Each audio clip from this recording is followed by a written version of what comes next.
नमस्कार फ्रेंड्स, जय माता दी। मेरा नाम विनोद कलबर्गी गौतम और एक और बार मैं आपको स्वागत करता हूं मेरे वीके एस्ट्रो चैनल में।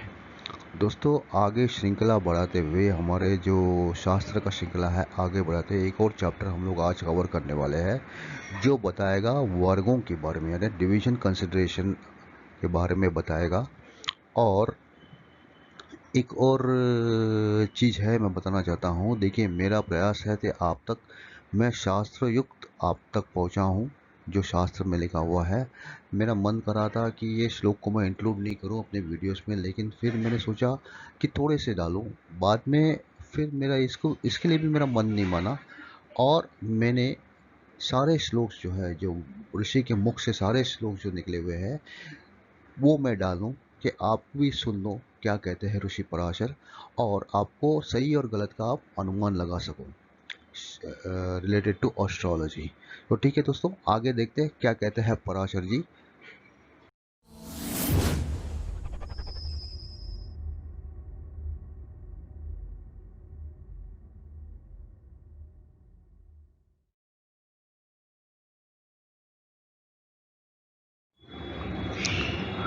दोस्तों, यह है चैप्टर 7 जो है डिविजनल कंसिडरेशन, अतः वर्ग विवेकाध्याय।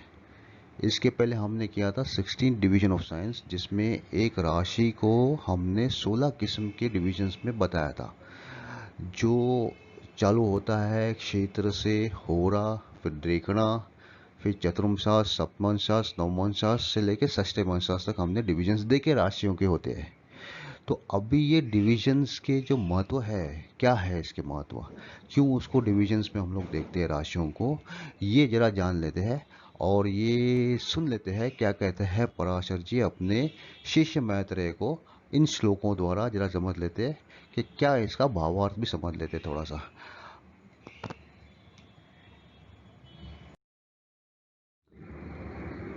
पराशर जी कहते हैं, अतः षोडश वर्गेषु विवेक च वदाम्यहम् लग्ने देहस्य विज्ञानम होरायान संपादिकम द्रेशकारणे भ्रातृब्जम सौख्यम तुर्यांशे भाग्यचिंतनम पुत्र पौत्रादिकाना वैचिंतनम सप्तमांशके नवमांशे कलत्राणान दशमांशे महत्फलम द्वादशांशे तथा पितृचिंतनम षोडशांशके सुखासुख्य विज्ञानम वाहनम तथैव च उपासनाया विज्ञानम साध्यम विंशति भाग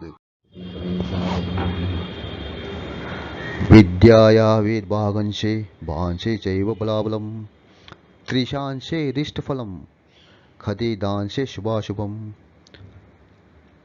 अक्षवेदांशे चैव षष्ट्यंशेखिल मिक्षयेत यत्र कुत्रापि संप्राप्त क्रूरषष्ट्यंश का दीपः तत्र नाशो न संदेहे हो गर्गादिना वचो यथा यत्र कुत्रापि संप्राप्तः कुलांशाधिपतिः शुभ तत्र वृद्धिश्च पुष्टिश्च गर्गादिना वचो यथा इति षोडश वर्गानां वेदास्ते प्रतिपादिता। अभी ये है उनका श्लोक जिसमें उन्होंने बताया है टोटल जो हम लोग का होरा से लेके षष्ठम शास का जो डिवीजन है उसके बारे में उन्होंने बताया है क्या इसके महत्व है। जरा ये सब समझ लेते हैं हम लोग। अभी उनका कहना है कि कैसे है कि क्षेत्र है सबसे पहला डिवीजन हम लोग का। क्षेत्र बताता है the physique of the body, मतलब आदमी का जो है उसका जो फिजिक है उसका तन भाव बताता है। और जो होरा जो है वो वेल्थ बताता है, धन बताता है। और जो द्रेखणा है, जो द्रेखणा हम लोग बोलते हैं उसको, देखो डेसेनेट बोलते हैं, वो बताता है कोबॉन। कोबॉन यानी कि अपने भाई बहनों के बारे में, अपने भातृ के बारे में और बहनों के बारे में वो बताता है। और जो फॉर्चून जो बताता है वो चतुर्मंशा जो है अपना फॉर्चून, अपना भाग्य बताता है। नवमांश बताता है अबाउट कड़त्राणा यानी कि स्पॉस के बारे में, पत्नियों के बारे में। पति रहेगा तो पत्नी के बारे में, पत्नी रहेगा तो पति के बारे में उसका वो देखा जाता है। और दशम शास्त्र बताता है पावर एंड पोजीशन।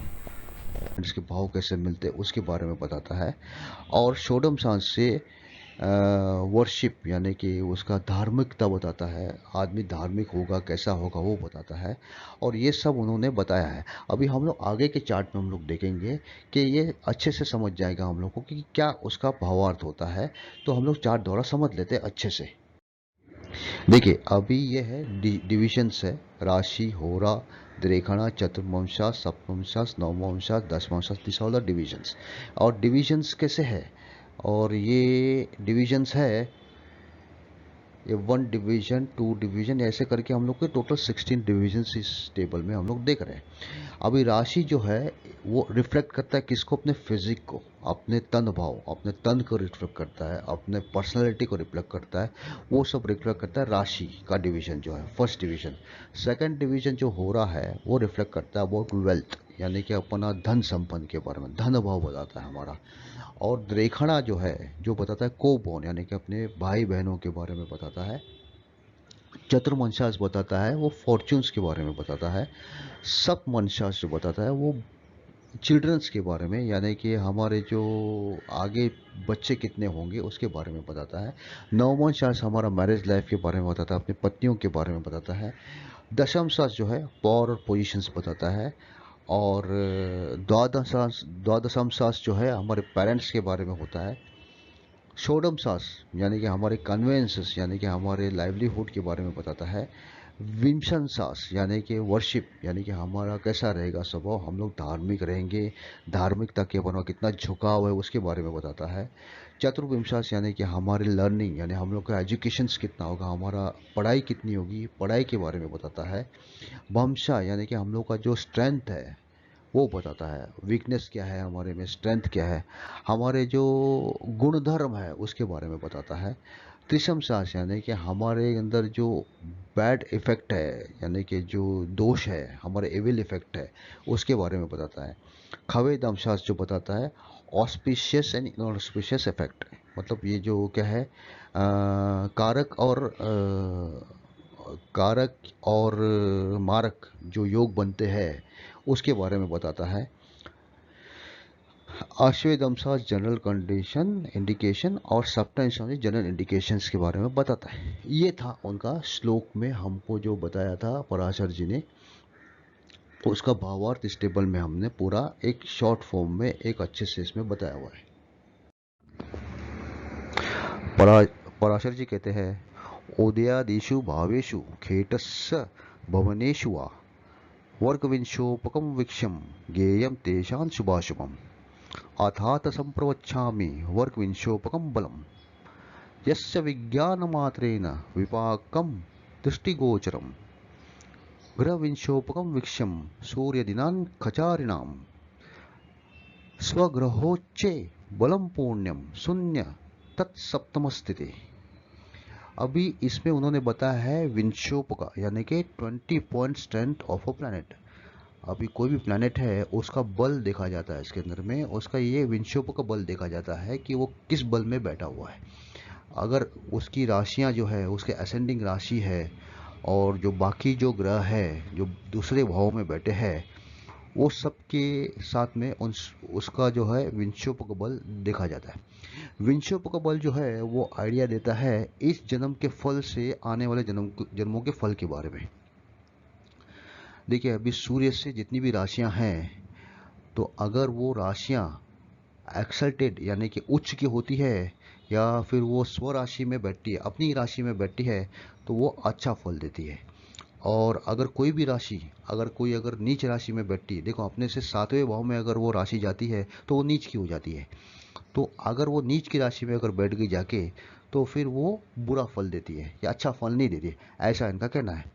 अभी कोई कोई राशियां जो है, कोई कोई जो प्लैनेट्स है उनकी दो दो राशियां हैं। अभी वो दो राशियों में से कैसे उनका स्थान में है, सम में बैठे हैं, विषम में बैठे हैं, उसके हिसाब से उनका स्टैंड का आलेखन किया जाता है, ऐसा इन्होंने बताया। पराशर जी आगे कहते हैं कि ग्रह स्थिति वशांगेय द्विराशय पतस्थिता मध्यनोपाततो गेयम ओजयुग्मक्ष भेदतः सूर्य होराफलम ददु जीवार्क वसुधात्मजा चंद्रास्पूजिदर्का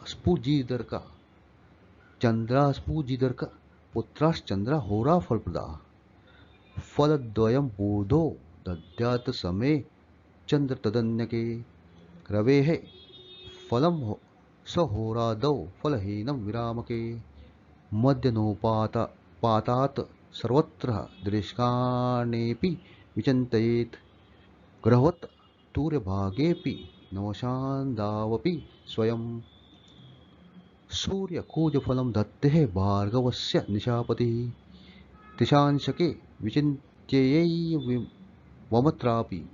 ग्रहवत् स्मृतम्।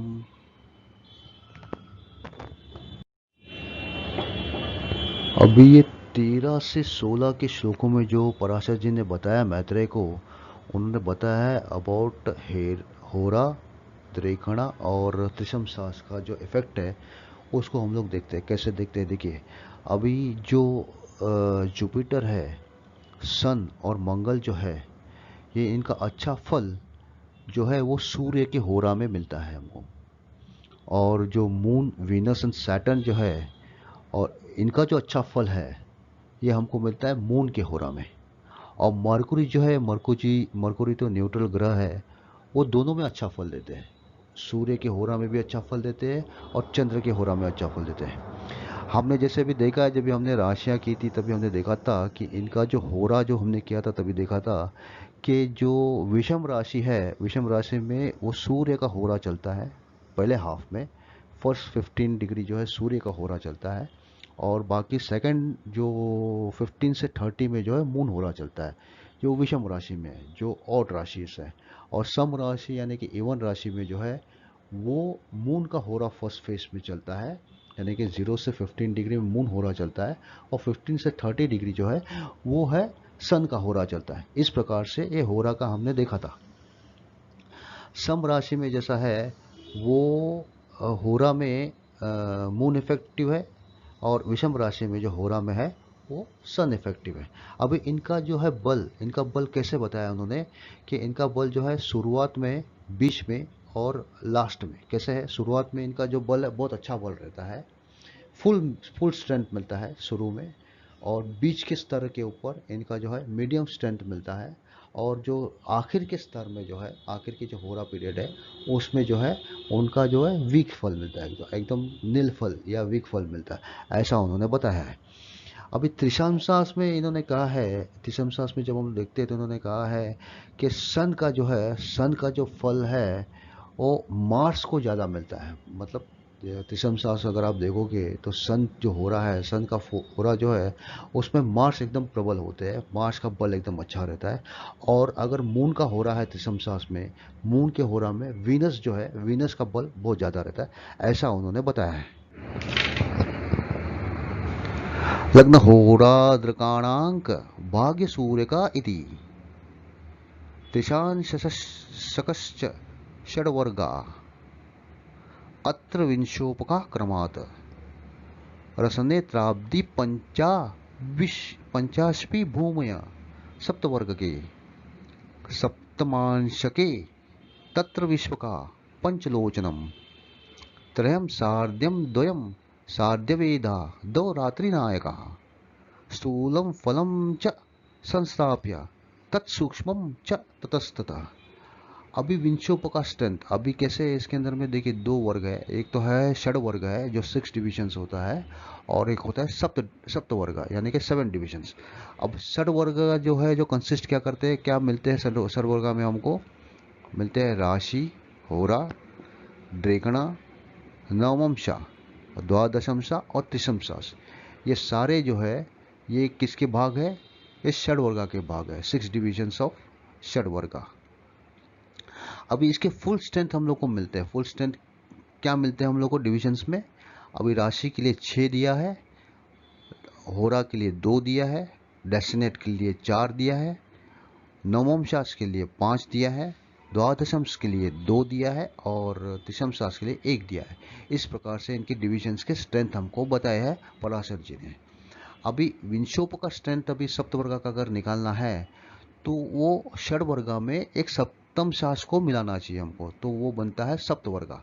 और सप्तवर्गा के स्ट्रेंथ भी हमको क्या दिए है, 5 दिए है, 2 दिए है, 3 दिए है, 2.5, 4.5, 2 एंड 1, ये है स्ट्रेंथ जो हम लोग को मिलते हैं उनके पोजीशंस के ऊपर। जैसे अगर समझो राशि में है तो हमको 5 मिलने वाले हैं, और अगर होरा में है तो 2। इस प्रकार से हम लोग को उसका एनालिसिस करना चाहिए, ऐसे उन्होंने बताया है।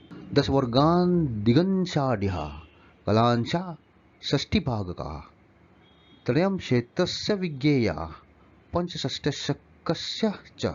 अभी इसमें उन्होंने बताया है, अभी दशम शास जो है और षोडम शास, वो 10 वर्गा के बारे में इन्होंने बताया। अभी जैसे दशम शास है, षोडम शास है और षष्टम शास है, अगर हमको सप्त वर्गा में ये 3 को अगर हम लोग सप्त वर्ग में 7 डिविजन्स को अगर मिलाएंगे तो हमको मिलता है 10 वर्गा। अभी 10 वर्गा के स्ट्रेंथ भी उन्होंने बताया है। 10 वर्गा के स्ट्रेंथ जो है राशि के लिए 3 है, और सप्तम शास के लिए जो है बाकी 7 जो है डिवीजन सप्तम शास के लिए 5 है, और बाकी जो बचे 8 डिवीजन है उनके लिए 1.5 हमको कंसिडर करना चाहिए, ऐसे उन्होंने बताया है। अभी यहाँ देखते हैं जरा competition of strength of planets इन षड वर्गा में। अभी हमने अभी जो श्लोक हमने देखे हैं 17, 18, 19, 20, उसमें उन्होंने बताया था विंशोपक बल के बारे में बताया था, और डिविजन्स के स्ट्रेंथ पॉइंट देते हैं उन्होंने कैसे होते हैं। अभी हमने देखा था उसमें षड वर्गा, सप्त वर्गा एंड 10 वर्गा। अभी षड वर्गा का हम लोग देखते हैं। अभी राशि D1 के लिए 6 पॉइंट है, होरा के लिए 2 पॉइंट है, द्रेखणा के लिए 4 पॉइंट है, नवम शास के लिए 5 पॉइंट है, द्वादशम शास के लिए 2 पॉइंट है, और त्रिशम शास के लिए 1 पॉइंट है। ये हो गए 6 डिवीजन ऑफ षड वर्गा के डिवीजन और उसके पॉइंट्स। अभी हम लोग आगे देखते हैं सप्तवर्गा, कंपटीशन ऑफ सप्तवर्गा में देखते हैं कि प्लैनेट्स जो होते हैं इस स्टेज पे। तो राशि में सप्तवर्गा में 5 पॉइंट है, होरा में 2 पॉइंट है, रेखाना में 3 पॉइंट है, सप्तम शास में 2.5 पॉइंट है, नवम शास में 4.5 पॉइंट है, द्वादशम शास में 2 पॉइंट है, और त्रिशम शास में 1 पॉइंट है। इस प्रकार से इनके स्ट्रेंथ होते हैं, प्लैनेट्स के स्ट्रेंथ होते हैं उस राशि में, उस वर्गा में। कंपटीशन है 10 वर्गा। 10 वर्गा में उन्होंने क्या बताया, राशि के लिए 3 पॉइंट है, होरा के लिए 1.5 पॉइंट है, द्रेखणा के लिए 1.5 पॉइंट है, नवमशास के लिए 1.5 पॉइंट है, दशमशास के लिए 1.5 पॉइंट है, द्वादशांश के लिए 1.5 पॉइंट है, और षोडम शास के लिए 16 पॉइंट है, त्रिशम शास के लिए 1.5 पॉइंट है, और सप्तम शास के लिए 5 पॉइंट्स है। जब भी उन्होंने कहा कि क्या कहा था कि उसमें कि राशि के लिए 3 पॉइंट और 5 पॉइंट जो है सप्तम शास के लिए, और बाकी जो 8 डिविजन्स जो बताए हैं उनके लिए 1.5 पार्ट्स उन्होंने बताए थे। पराशर जी कहते हैं सार्धवेक भागा विशेषणा विश्वका परिकीर्तिता अतः वक्षे विशेषण बलम विंशोपकामहम क्रामात षोडश वर्गानां क्षेत्रादिनां पृथक पृथक होरा त्रिशांश दृकाणे कुचंद्र राशि न क्रमात् कलांसस्य द्वयं ज्ञेयं त्रेयं नन्दाशकस्य च क्षेत्रे साध्यं च नित्यं वेदः षष्ट्यंशकस्य हि अर्धमर्दत्तु शेषाणां यतेत स्वी मुदाहम्यम पूर्णविंशोपकम विंशो घृति स्याद दि मित्र के मित्रे 15 प्रोक्तम समय 10 प्रकृतिम शत्रौ सप्ताधिशत्रौ च पंचविंशोपकम भवेत।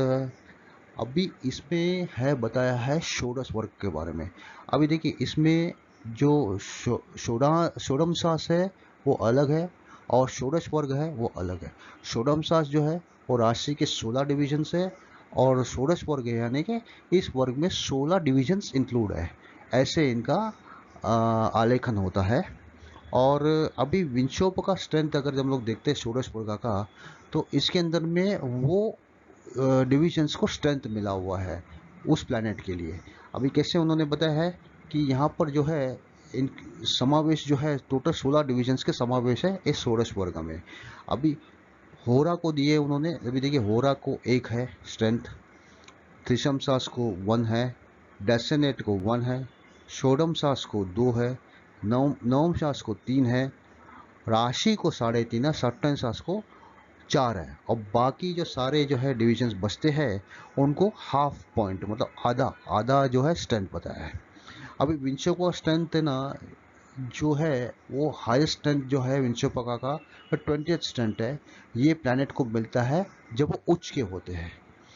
अगर वो जैसे जैसे वो अपने स्टेटस जैसे जैसे वो खोते हैं तो वैसे वैसे उनका विंशोपा का स्ट्रेंथ भी उनका ख़त्म होता है। अभी जैसे अभी वर्ग स्ट्रेंथ उनका कैसा रहता है कि अगर वो उच्च के होते हैं तो 20 रहता है, अगर वो फ्रेंडली राशि में अगर बैठते हैं तो उसका स्ट्रेंथ आता है 18, और अगर अति मित्र में 18 होता है, मतलब स्पून फ्रेंड अगर होता है, अति मित्र होता है तो उसमें 18 मिलता है। अगर मित्र के साथ अगर बैठते हैं तो वो मिलता है उनको 15 का स्ट्रेंथ मिलता है। और अगर वो इक्वल डिवीजन है, समभाव में कोई अगर होता है, देखिए हमने अभी अभी राशियों के हमने रिलेशनशिप भी किए हुए हैं, enemies and friends and enemies and neutral. Neutral में अगर कोई उनके साथ में होता है तो उसको मिलता है स्ट्रेंथ 10th का स्ट्रेंथ मिलता है। और अगर एनिमी के साथ है तो फिर उनको स्ट्रेंथ वापस नीचे आ जाता है, 5 का होता है। और 5 के बाद अगर वो अति शत्रु के साथ अगर बैठ जाते हैं तो उनका स्ट्रेंथ गिर जाता है 5। एनिमी के साथ में 7 है और अति में शत्रु के साथ में उनका जो स्ट्रेंथ जाता है 5। इस प्रकार से इनके स्ट्रेंथ बताया है षोडश वर्गा में। ये षोडश वर्ग नहीं, ये विश्व वर्ग है, इसको कहता है वर्ग विश्व। या इसमें स्ट्रेंथ जो बताया है प्लैनेट्स का विथ रिस्पेक्ट टू रिलेशनशिप, वो वर्ग विश्व है। और विथ रिस्पेक्ट टू डिविजन्स में अगर बैठते हैं तो उनका स्ट्रेंथ अलग मिलता है उनको। अभी यहाँ हम लोग देखेंगे द कंप्यूटेशन स्ट्रेंथ ऑफ षोडश वर्ग। षोडश वर्ग में क्या स्ट्रेंथ मिलता है वो हम लोग ने अभी देखा है थोड़ी देर पहले वो श्लोक के द्वारा। अभी ये जरा सा अब एक और रिफ्रेश कर लेते हैं इसके ऊपर। होरा जो D2 है उसको मिलता है 1 पॉइंट, त्रिशंसा D30 उसको मिलते हैं 1 पॉइंट, द्रेखणा को मिलते हैं 3 पॉइंट, सोडमसास यानी 16 डिवीजन को मिलते हैं 2 पॉइंट, नवमशास को 3 पॉइंट, राशि राशि को जो है 3.5 पॉइंट, सप्तमशास को जो है 4 पॉइंट, और बाकी सारे जो है जो डिविजन्स है उन्होंने कहा कि उनको हाफ पॉइंट है, सारे डिविजन्स को हाफ पॉइंट है, ऐसा उनका कहना है। अभी प्लैनेट स्ट्रेंथ विश्व वर्ग में जैसे हम लोग ने देखा है with respect to now relationship between the planets. अभी विश्व वर्ग में क्या होता है, ओन साइन या एक्सल्टेड साइन में अगर बैठते हैं तो उनका स्ट्रेंथ जाता है 20 प्लैनेट का। आदि मित्र में अगर बैठते हैं तो उनका आता है 18, मित्र के साथ अगर बैठते हैं तो उनका होता है 15। इक्वल डिवीजन में यानी कि अगर समझो समभाव के अगर कोई अगर ग्रह है बैठे उनके साथ में तो वो होता है 10। शत्रु के साथ अगर बैठ गए तो 7, और अधि शत्रु यानी कि डेबिलेटेड पोजीशन में अगर आ गए या तो नीच के हो गए तो उनको उनका स्ट्रेंथ जाता है 5। इस प्रकार से प्लैनेट का स्ट्रेंथ बताया गया है इस डिविजन्स में। वर्ग विश्व स्विश्वघ्ना पूर्ण विशति भजितः विश्व फलोपयोग्यम तत्पंचो न फलदो नहीं तदुर्ध्वम स्वल्प फलदम दशोर्ध्वम मध्य फल स्मृतम तियूर्ध्वम पूर्ण फलदम बोध्यम सर्व खचारिणाम। अभी इसमें इन्होंने बताया है, ये बता रहे हैं कि कैसे इवैल्यूएशन होता है हमारे विंशोपका बल का। विंशोपका बल का कैसे इवैल्यूएशन होता है ये बता रहे हैं कि अभी जो षोडश वर्ग है या स्व विश्व है और हम लोग उसको वर्ग विश्व से अगर मल्टीप्लाई करेंगे और डिवाइड बाय 20 करेंगे तो वो हमको मिलता है स्ट्रेंथ, विंशोपका स्ट्रेंथ हमको उसमें मिलता है। अगर ये कैलकुलेशन में अगर आप अगर ध्यान से देखो तो उन्होंने उस श्लोक में कहा है कि अगर कोई भी अगर स्ट्रेंथ का बल अगर कैलकुलेशन में 5 से अगर नीचे आता है तो फिर वो इतना फल नहीं देता है। तुर्ध्वम स्वल्प फलदम मतलब 5 में अगर जो आ गया तो वो इतना फल नहीं देता है, थोड़ा सा फल देता है। दशोर्ध्व मध्य स्फुटम, दशोर्ध्व मतलब 10 का अगर कैलकुलेशन आता है, 10 या 10 के अबव अगर कैलकुलेशन आता है, उसका वैल्यू आता है, कैलकुलेशन का वैल्यू अगर 10 के अबव आता है तो फिर वो मध्यम फल देता है, यानी कि मीडियम फल, मीडिएचर फल देता है।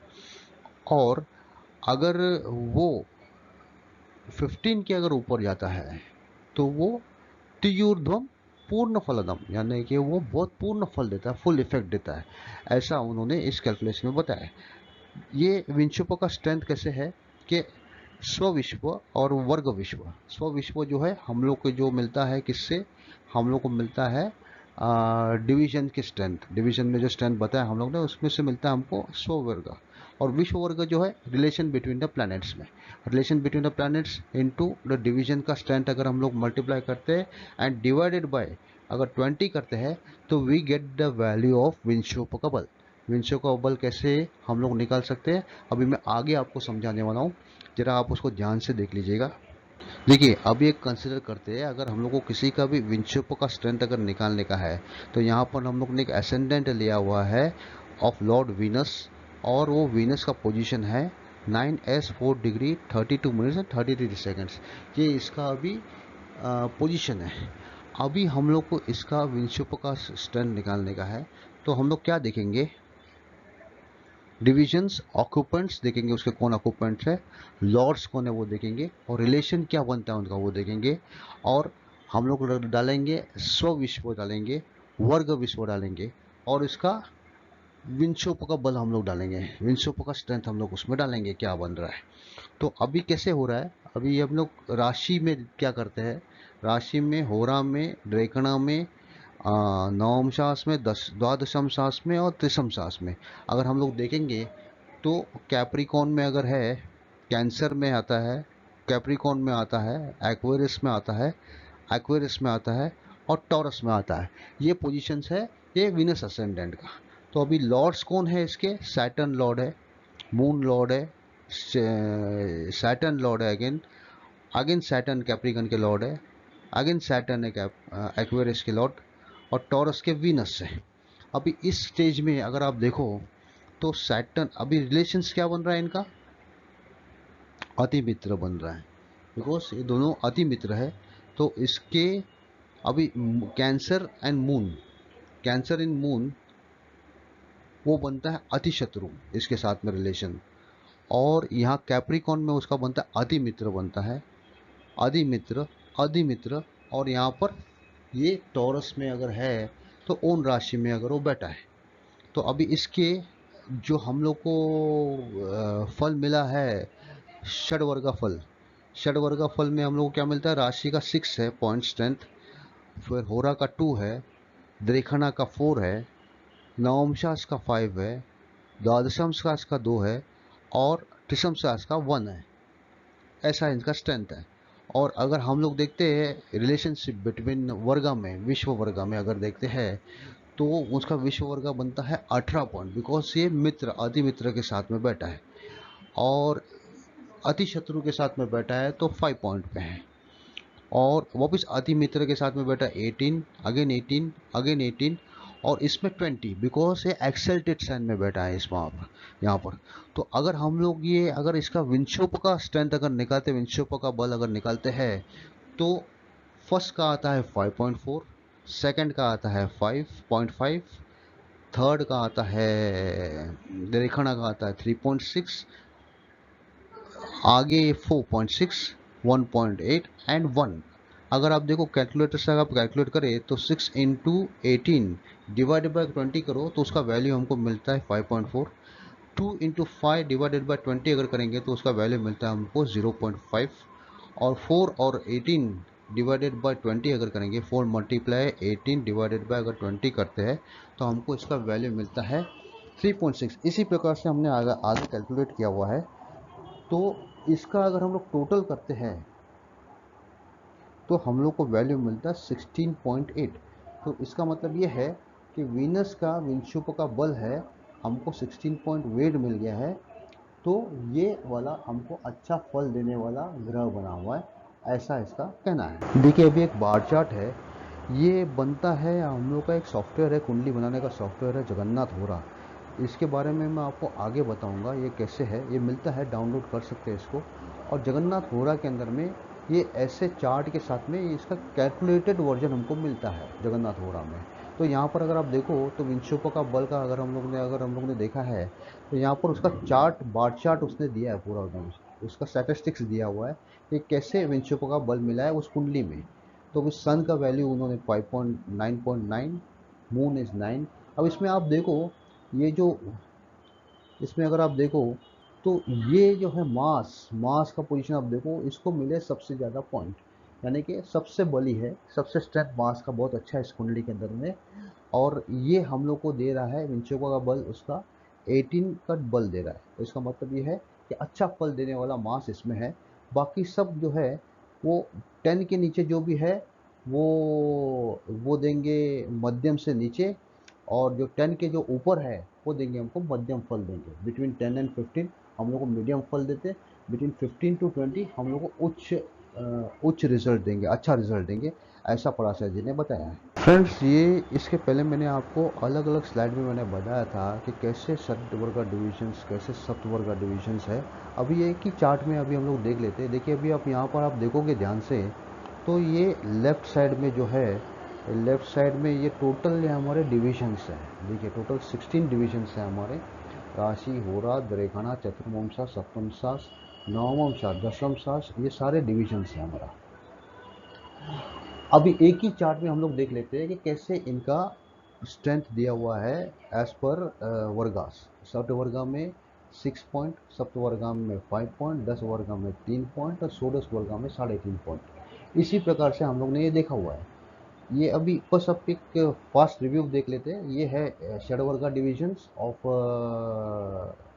Divisions, strength points of the division. ये है सप्तवर्गा के है, सप्तवर्गा के स्ट्रेंथ पॉइंट्स है। ये 10 वर्गा है, 10 वर्गा के स्ट्रेंथ है। और ये षोडश वर्गा है, षोडश वर्गा के स्ट्रेंथ है। ये वाले एक एक सिंगल चार्ट में आपको मैंने बताया। पराशर जी मैत्रेय से कहते हैं, अथान्यदपि वक्षेहम मैत्रेयतम विधारया, खेटा पूर्णफलम दद्युः सूर्यात सप्तमके स्थिता, फलाभावम विजानीयात समे सूर्यनभश्चरे, मध्ये नुपातात सर्वत्र युगदस्यात विंशोपका। अभी कहते हैं मैत्रेय जी, पराशर जी कहते हैं मैत्रेय से कि अभी प्लैनेट का स्ट्रेंथ जानने का और भी कुछ सोर्सेस है, और भी कुछ तरीके हैं, और वो मैं तुम्हें बताता हूँ, तुम ध्यान से सुनो। अभी उन्होंने क्या कहा है कि खेटा पूर्ण फलम दद्युः सूर्यात सप्तम के स्थिता। मतलब अगर खेटा यानी कि कोई भी ग्रह को अगर अपना फल देना है, पूर्ण फल देना है, अच्छा फल लेना, अच्छा रिजल्ट देना है, तो सूर्य से सप्तवें भाव में वो रहने चाहिए, 7 की दूरी बना के रखनी चाहिए सूर्य के साथ। ऐसा उन्होंने इस श्लोक में कहा है। अभी कैसा है कि सूर्य एक फायर बॉल है, और अगर सूर्य के पास में कोई भी अगर जाएगा तो वो ग्रह अपना अपना सब खो देता है, अपना जो है क्षमता खो देता है, अपना स्ट्रेंथ खो देता है, आप कह सकते हैं। और इस प्रकार से अगर सूर्य के साथ में अगर वो नज़दीक आ जाता है तो वो अपना पूर्ण फल यानी कि वो अपना अच्छा फल नहीं दे पाता है और अपनी क्षमता खो देता है, ऐसे उन्होंने बताया है। अभी इसके अंदर में भी हमको 3 प्रिंसिपल्स अभी देखना चाहिए सूर्य का। प्लैनेट्स के भाव जो होते हैं वो देखने चाहिए। अभी क्या है 3 रूल्स प्लैनेट्स के देखने के, कि इनका षडवर्ग है, विंशोपक बल है, और एक ये है कंबस्शन वाला बल है। तो अगर ये ऐसे अगर हम लोग देखेंगे तो अगर समझो अगर अस्त होता है और उसका विंशोपक बल अगर अच्छा मिलता है तो वो भी एक पॉइंट है, उसको भी हमको कंसिडर करना चाहिए। और वो आगे कैसे अगर इसको देखते हैं, हम लोग आगे चल के देखते हैं, क्योंकि अभी उन्होंने ये स्टेज पे उन्होंने मैत्रेय को भी इतना ही समझाया है। और आगे हम लोग देखें तो हम लोग एक टेबल देख लेते हैं आगे चल के। एक टेबल मैं आपको बताऊंगा कि कितनी दूरी बनाए रखनी चाहिए सब ग्रहों को सूर्य प्रति। देखिए भी प्लैनेट्स है, कंबशन है, और ये combustion direct and combustion retrograde है। अभी प्लैनेट के दो चाल है, एक तो वक्री चलते हैं प्लैनेट और एक तो सीधे चलते हैं, सक्रिय और वक्रीय चलते हैं। अभी मून है 12 डिग्री तक, अगर 12 डिग्री में आ जाते हैं सूर्य के संपर्क में तो वो कंबस्ट हो जाता है, और सूर्य का कोई चंद्र का कोई वक्री चाल नहीं है। मार्स जो है 17 डिग्री में अगर आ जाते हैं सूर्य के नज़दीक तो वो कंबस्ट हो जाता है। 17 या 17 से नीचे 16 15 अगर आ गए सूर्य तो फिर वो कंबस्ट हो गए। 17 के बाद जो है वो सेफ है, वो कंबस्ट नहीं होते। और अगर वक्री चलते हैं तो 8 डिग्री। मरकुरी जो है वो 14 डिग्री की दूरी बनानी चाहिए सूर्य से, और वक्री में 12 डिग्री की दूरी बनानी चाहिए। जुपिटर जो है, जुपिटर को है 11 डिग्री की दूरी बनानी चाहिए सूर्य से, और 11 डिग्री वक्री में भी। वीनस जो है उनको 10 डिग्री दूरी बनानी चाहिए सूर्य से, और 8 डिग्री वक्री में। शनि जो है 16 डिग्री की दूरी में रहना चाहिए सूर्य के, या तो फिर 16 डिग्री वक्री में। इस प्रकार से इनको बताया गया। राहु और केतु जो है ये कोई ग्रह नहीं है, ये शैडो प्लैनेट है, और ये अगर सूर्य के संपर्क में आता है तो ये कंबस नहीं हो पाता है, ये सूर्य को ग्रहण लगाने वाले हैं प्लैनेट। तो इस प्रकार से ये देखा गया है कि इनका कोई बेसिक फिनोमिना नहीं है कंबशन का, राहु और केतु का, क्योंकि ये ग्रहण लगाते हैं सूर्य को, ऐसा बताया है। वर्गविंशोपकम गेयम फलमस्य द्विजर्षभ यच्च यत्र फलं बुद्ध्वा तत्फलं परिकीर्तितम्। वर्गविंशोपकं यदा यदायस्तमत परं पूर्णं पुण्येति पुण्यस्यात् सर्वदेवं विचिन्तयेत्। हीनं हीनेति हीनं स्यात् स्वल्पे लपात्यल्पकं स्मृतम्। मध्यम मध्येति मध्यम स्वाध्यावतस्य दशा स्थिति। अभी यहाँ पर वो बता रहे हैं पराशर जी मैत्रेय को कि मैत्रेय कि देखो अभी कैसे है, अभी विंशुप का स्ट्रेंथ अगर हम लोग निकालते हैं तो उसके अलग अलग जो डिविजन्स जो है, उनकी जो राइजिंग है यानी कि जो उदय है, उनके जो अस्त है, वो प्लैनेट का वो भी हमको कंसिडर करना चाहिए था। अभी जैसे है, अगर समझो अगर उनका उदय कैसा है वो मिल जाता है, और उनका अस्त भी हमको मिल जाता है। अगर समझो कोई भी अगर सूर्य के संपर्क में आ जाते हैं तो वो अस्त हो जाते हैं, तो ये सब चीज़ें हमको कंसिडर करना चाहिए, ऐसा उन्होंने बताया है। अभी ये अस्त कैसे होते हैं प्लैनेट, एक तो है इनसे अस्त होते हैं, और एक तो है नीच में जाते हैं तो भी अस्त हो जाते हैं। नीच राशि में अगर वो बैठ जाते हैं तो भी अस्त हो जाते हैं और नीच के हो जाते हैं। तो अभी विंशोपो का स्ट्रेंथ के उन्होंने क्लासिफिकेशन बताया है। क्या क्लासिफिकेशन बताया जरा देखते हैं कि इन्होंने बताया पूर्ण पूर्ण एक होता है, अति पूर्ण होता है, मध्य होता है, अति मध्य होता है, हीन है, अति हीन है, स्वल्प, अति स्वल्प है। और इस प्रकार से इनका स्ट्रेंथ है, उनकी जो दशाज बनती है उसके हिसाब से हम लोग कंसिडर करते हैं। तो यहाँ पर इन्होंने इस श्लोक में 30 से 32 के श्लोक्स में इन्होंने ये सब बताया है। अभी आगे के स्लाइड में ये ग्रेड है, विंशोप का पॉइंट्स है और उनका बेनिफिशियल इफेक्ट्स है। अभी ग्रेड भी जैसे अति पूर्ण में हमको क्या मिलता है, 17.5 से 20 के बीच में अगर जो भी अगर हमको पॉइंट्स मिलते हैं विंशोप का पॉइंट्स, वो आते हैं बेनिफिशियल इफेक्ट में आते हैं। उन लोग 87 से लेके 100% का इफेक्ट उन लोग देते हैं।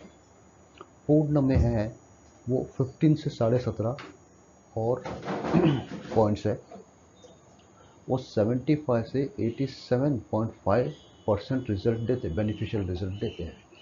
अति मध्य में जो है वो 12.5 से 15, और उनके रिजल्ट्स है ग्रेट बेनिफिशियल इफेक्ट्स है 62.5 से 75% तक का रिजल्ट देते हैं।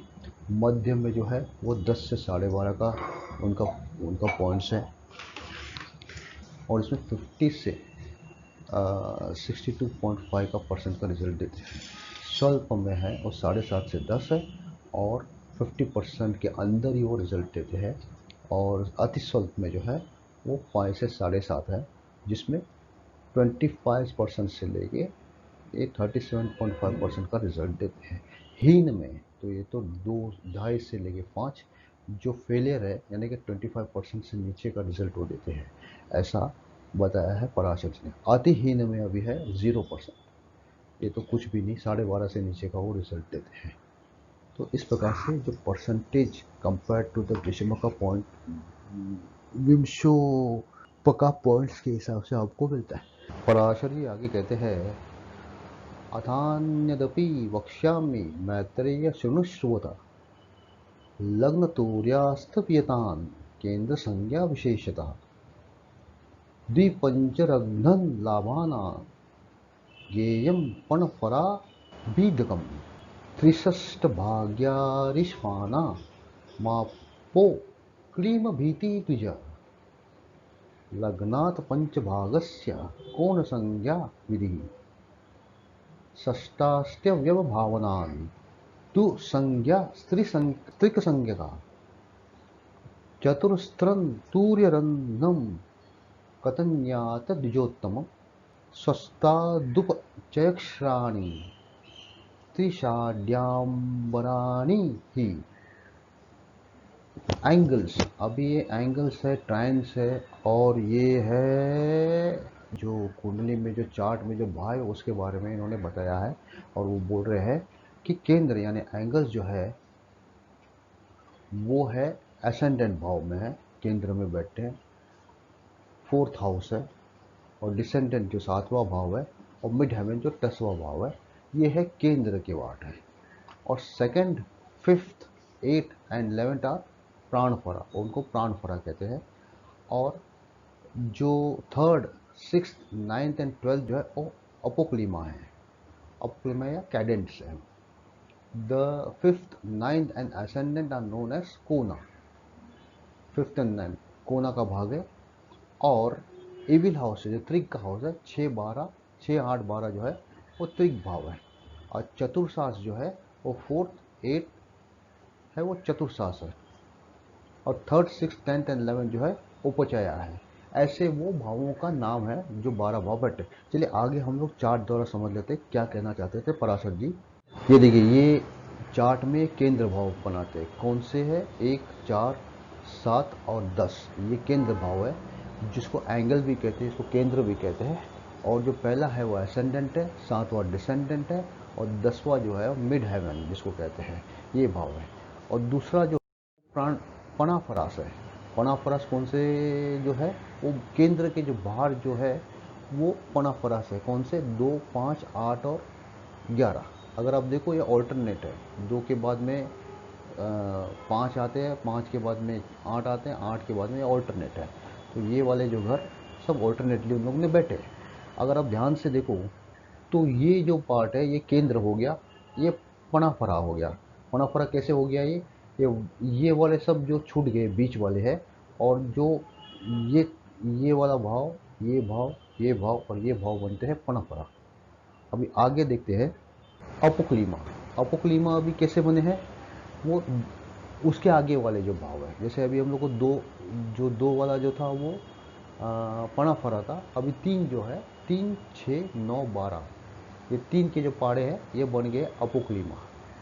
और ये अभी यहाँ पर भी आप देखो केंद्र, ये सेंटर में केंद्र हो गया, ये बाकी ये छूट गए, ये पणाफरा छूट गया है, पणाफरा छूट गया है, अपोक्लिमा ये बना हुआ है। और अपोक्लिमा में पणाफरा में क्या था, अपोक्लिमा छूट गया था केंद्र को छोड़ के, इस प्रकार से इनको बताया है। अब ये कोण है, अभी जैसे हम लोग बोलते हैं त्रिकोण, ये 1 और 2 ये कोण फॉर्म करते हैं। और ये त्रिक भाव, ये सबसे बुरा जो घर है कुंडली के चार्ट में, ये त्रिक भाव है। जैसे 6, 8 और 12 जो है इसको त्रिक भाव बोलते हैं। इससे हमको हमेशा अच्छे फल नहीं मिलते, हमेशा अच्छे फल नहीं मिलते, लेकिन इसमें कोई कोई ऐसे भाव बन जाते हैं जो आगे चल के मैं समझाता हूँ आपको, कि इसमें बहुत अच्छे योग भी बन जाते हैं ग्रहों के। और ये चतुर्सास, चतुर्सास यानी कि 4 और 8 जो है वो फॉर्म करते हैं। 4 जो है केंद्र में आता है, और 8 जो है वो आता है केंद्र के बाहर आता है। अभी उपाच्यास है, उपाच्यास में कैसे है, 3, 6, 8 और 11 और 10 जो है वो उपाच्य में आते हैं, ये उपाच्य भाव में आते हैं। पराशर जी वह आगे कहते हैं, तनुर्धनंच सहजो बंधुपुत्रार यतस्तदा युवती रंध्र धर्माख्य कर्म लाभ व्यय क्रमात् संक्षेपेने तदुति दितमन्यद बुधयन संसारत किंचित विशेषम वक्ष्यामि यथा ब्रह्म मुखाच्छ्रितम। अभी ये है भावास के टोटल जो 12 भावास जो बनते हैं, 12 हाउसेस जो है घर के, उनके बारे में इन्होंने बताया है कि कैसे भावास को देखा जाता है और कुंडली में कैसे इनको जाना जाता है। अभी देखिए इन्होंने बताया है तनुर्धनंच सहजो। अभी तनु है, तन तनु है, धन है, सहज है, बंधु, पुत्र, अरि, युवती, रांद्र, धर्म, कर्म, लाभ एंड व्यय, इनके ऑर्डर्स है जो 12 भाव के 12 हाउसेस हैं। अभी ये एक्सप्लेन किया हुआ है। ये बता रहे हैं कि जैसे लॉर्ड ब्रह्मा ने मेरे को डिलीवर किया, लॉर्ड ब्रह्मा ने मेरे को जो बताया है, मैं तुम्हें वही बता रहा हूँ। अभी चलिए जान लेते हैं जरा चार्ट द्वारा, जरा चार्ट में देख लेते हैं इसको कैसे, क्या कहना चाहते हैं। ये है हमारा चार्ट जिसके अंदर में हमारे टोटल 12 हाउसेस है। अगर आप ध्यान से देखो तो ये सारे हमारे 12 भाव बैठे हुए हैं इस कुंडली चार्ट के अंदर में। 1 2 3 4 5 6 7 8 9 10 11 12 12 भाव है। अभी सबसे पहला भाव जो बताया उन्होंने तन भाव, पहला जो जो हाउस है वो रिफ्लेक्ट करता है, तन भाव को रिफ्लेक्ट करता है और वो करता है फिजिक। तन भाव यानी कि फिजिक, अपना जो पर्सनालिटी है, अपने जो फिजिक है उसके बारे में वो बताता है। दूसरा है धन भाव। धन भाव यानी कि वेल्थ, हमारे पास कितनी संपत्ति वेल्थ है उसके बारे में वो बताता है। तीसरा भाव है सहज भाव। सहज भाव यानी कि यंगर ब्रदर्स एंड सिस्टर्स, हमारे जो सिबलिंग्स है उसके बारे में बताता है। चौथा भाव है बंधु भाव। बंधु भाव यानी रिलेटिव्स, माता, बंधु, रिलेटिव्स, उसके बारे में बताता है। पांचवा जो है पुत्र भाव। पुत्र भाव यानी प्रोगेनी, सन के बारे में बताता है। छठा जो है अरिभव। अरिभव यानी कि एनिमीज, एनिमीज के बारे में ये बताता है, अपने जो शत्रु है उसके बारे में बताता है, कंपटीशन के बारे में बताता है। युवती भाव यानी कि ये बताता है वाइफ के बारे में, यानी कि स्पॉस के बारे में बताता है। रांद्र भाव, रांद्र भाव यानी कि ये कितना आदमी जीता है, इसमें अपनी लॉन्गिटिविटी बताता है, इसमें उम्र बताता है। धर्म भाव यानी कि वर्चुअलिटी, रिलीजन के प्रति कितना हम लोग का झुकाव है उसके बारे में बताता है। कर्म भाव यानी कि ये हमारा प्रोफेशन यानी कि एक्ट ऑफ लिविंग, इसके बारे में ये बताता है। लाभ भाव यानी कि हमारे गेन्स मिलने वाले हैं, हमारे जो प्रॉफिट्स होने वाले हैं उसके बारे में बताता है। और ये व्यय भाव यानी कि एक्सपेंसेस जो है हमारे, एक्सपेंडिचर जो है उसके बारे में बताता है। ये है हमारा टोटल एक शॉर्ट में कुंडली का एनालिसिस है, जो 12 भावों का 12 रिजल्ट हम लोग को मिलता है, 12 के 12 रिजल्ट हमको मिलता है। आगे पराशर जी कहते हैं नमेपि पितुर्ज्ञानम सूर्यश्च नवमेत्वा यत्किंचित दशमे लाभे तत्सूर्य दशमे भवे तूर्ये तनो धने लाभे भाग्ये चिंतनं च यत चंद्र तूर्य तनो लाभे भाग्ये तच्चिंतयेत ध्रुवम् लग्नात् दुश्चिवय भवने यत् कूजादिक्रमेऽखिलम् विचार्य षष्ठभावस्य बुधात् षष्ठे विलोकयेत् पुत्रस्य च गौरवपुत्रे जयाय सप्तमे भृगु अष्टमस्य व्ययस्यापि मृन्दात् मृत्यो व्यये तथा यदत् भावाद्यत् फलं चिन्त्यं तदत् फलं विदुः ज्ञेय तस्य फलं तद्वि तत्र चिन्त्यं शुभाशुभम्। अब श्लोक 39 से 43 में पराशर जी ने जो बताया है वो है अबाउट संकेत जो हम लोग को कोरिलेट करना चाहिए। जैसे अभी हम लोग का जो लग्न भाव से अगर नवा भाव हम लोग देखते हैं तो हम लोग देखते हैं पिता क्या, जैसे उसमें श्लोक में कहा है नवमे भी पितृज्ञानम, तो यानी कि लग्न से अगर नवे भाव में पिता को देखते हैं तो सूर्य जो भी पोजीशन है कुंडली के अंदर में, देखिए कुंडली के 12 भाव है, 12 भाव में सूर्य किसी भी भाव में बैठ सकते हैं और उस भाव से अगर कुंडली का अगर आप देखोगे सूर्य जिस स्थान से बैठे वहाँ से भी वो नवे भाव को देखने चाहिए, उसका भी हम लोग को ज्ञान लेना चाहिए नवे भाव का, क्योंकि क्या वो भी पिता को संकेत करता है। सूर्य से जहाँ नवे भाव में देखते हैं वो भी पिता का संकेत देता है, ऐसा उनका कहना है। अभी वहाँ से उन्होंने बोला है कि जो 10वां भाव है, 10वां भाव कर्म क्षेत्र होता है, और उस भाव से भी हमको देखना चाहिए कि सूर्य जिस पोजीशन पे बैठे हैं तो कर्म क्षेत्र में पिता का वास कैसे है, पिता का सहवास कैसे है, वो देखना चाहिए। इसी प्रकार से ये सारे हम लोग है ना देख सकते हैं। देखिए अब लोग क्या करते हैं, अभी ये जो है सारे जो मीनिंग्स है इसमें इंग्लिश में ट्रांसलेट किए हुए हैं। मैं आपको क्या करता हूँ, नेक्स्ट स्लाइड में आपको चार्ट द्वारा आपको मैं समझा दूंगा कि कैसे देखा जाता है इन सब भावों को, और क्या इसका आलेखन होता है, कैसे आलेखन करते हैं। हम लोग फिजिकली चार्ट दे के समझ लेते हैं तो आपको ज़्यादा समझ में आ जाएगा। देखिए अभी पराशर जी ने जो श्लोकों में कहा है, थोड़ा कुंडली से हम लोग समझ लेते हैं कि कैसे देखते हैं।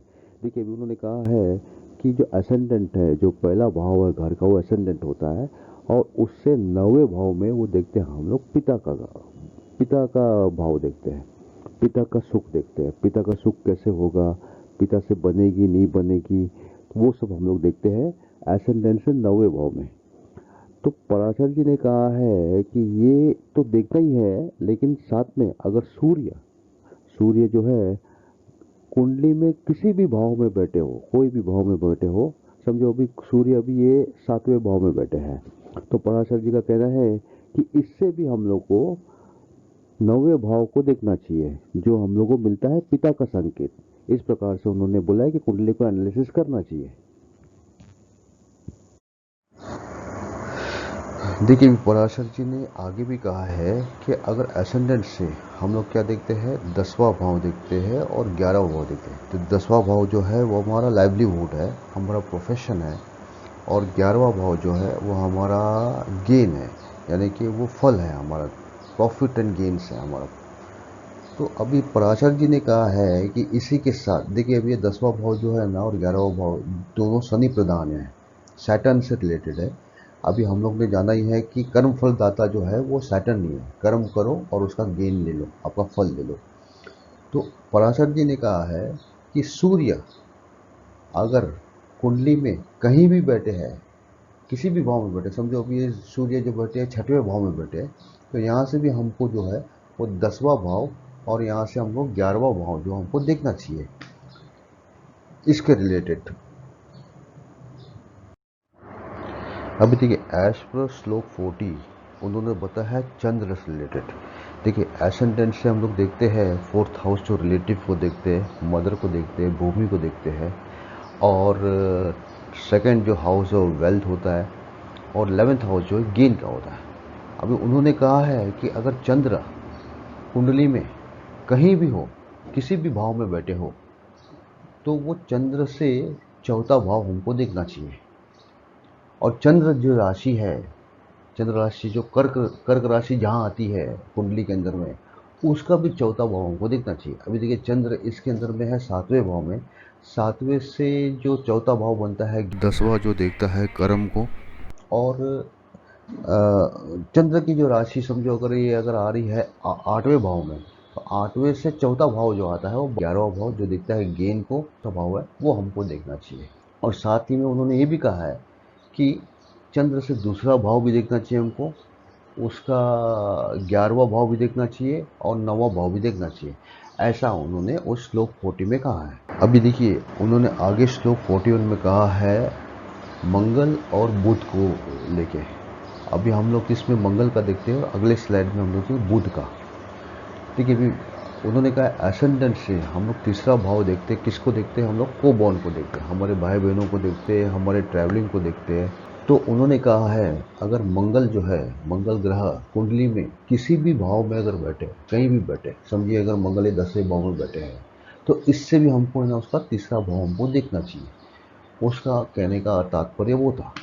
और अभी अभी चलते एसेंडेंट से हम लोग देखते हैं छठा भाव। छठा भाव हम लोग देखते हैं एनिमी, अरी का देखता है, हमारे कंपटीशंस का देखते हैं। और उन्होंने कहा है कि बुध अगर कुंडली में कहीं भी बैठे हो, चाहिए अगर बुध अभी यहाँ पर बैठे हैं 9वें भाव में, तो 9वें भाव से भी हमको उनका छठा भाव देखना चाहिए। जिस प्रकार से ये 9वें भाव से छठा भाव अगर देखोगे तो दूसरा भाव भी हमको देखना चाहिए, ऐसा उनका कहना है। अभी श्लोक 42 में उन्होंने कहा है अबाउट जुपिटर एंड वीनस के बारे में।